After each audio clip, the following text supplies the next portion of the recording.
প্রিয় দেশবাসী, আসসালামু আলাইকুম। আমরা নিশ্চয়ই অবগত আছি আগামী 12ই ফেব্রুয়ারি 2026 রোজ বৃহস্পতিবার ত্রয়োদশ জাতীয় সংসদ নির্বাচন। আমরা সবাই ধানের শীষ মার্কায় ভোট দিয়ে সমগ্র বাংলাদেশে সংখ্যাগরিষ্ঠ আসনে বাংলাদেশ জাতীয়তাবাদী দল বিএনপিকে বিপুল ভোটে নির্বাচিত করব ইনশাল্লাহ।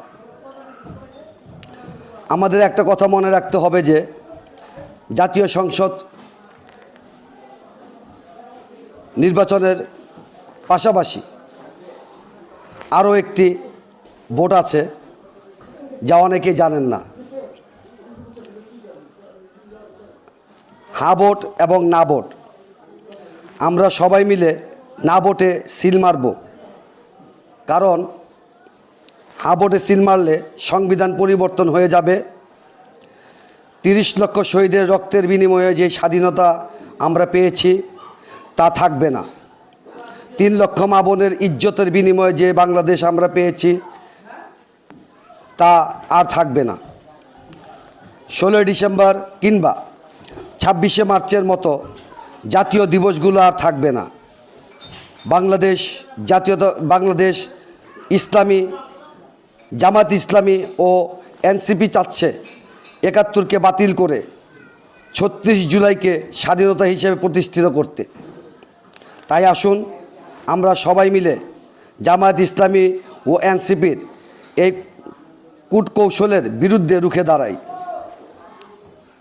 প্রিয় দেশবাসী, এবং জাতীয়তাবাদী দল বিএনপিকে বিপুল ভোটে নির্বাচিত করে 71 স্বাধীনতা, 16 ডিসেম্বর, 26শে মার্চের মতো জাতীয় বিজয় দিবস ও বাংলাদেশকে স্বাধীনতা বিরোধী জামায়াত ইসলামী ও এনসিপির হাত থেকে দেশকে রক্ষা করি, এবং ঢাকা 8 আসনের জননেতা জনাব মির্জা আব্বাস ভাইকে বিপুল ভোটে নির্বাচিত করে 8 আসনের সামগ্রিক যত